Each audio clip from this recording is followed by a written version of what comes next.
नमस्कार, आपण पाहताय लोकसंदेश न्यूज आणि मी स्मिता यादव. पाहूयात काही विशेष घडामोडी. शहर जिल्हा काँग्रेसचे कार्यकारिणी सदस्य माननीय अजय अण्णा माने यांचा पालकमंत्री चंद्रकांतदादा पाटील यांच्या उपस्थितीत भाजपामध्ये जाहीर प्रवेश झाला.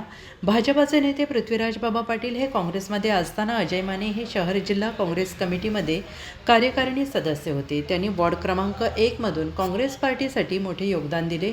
काँग्रेसकडून यापूर्वी 2 वेळा उमेदवारी अर्जही भरले होते, पण प्रत्येक वेळी अनुसूचित जातीमधील काँग्रेस इच्छुक उमेदवाराला तिकिटापासून दूरच ठेवण्यात आले.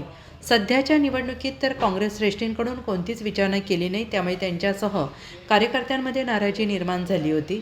पृथ्वीराज बाबा पाटील यांनी काही दिवसांपूर्वी भाजपमध्ये प्रवेश केला आणि त्याच्याच नेतृत्वात अजय माने हे वॉर्ड क्रमांक 1 मध्ये काम करत होते. पृथ्वीराज पाटील यांनी त्यांची भेट घेऊन पालकमंत्री चंद्रकांतदादा पाटील यांच्या हस्ते अजय अण्णा माने यांचा भाजपामध्ये प्रवेश घेण्यात आला.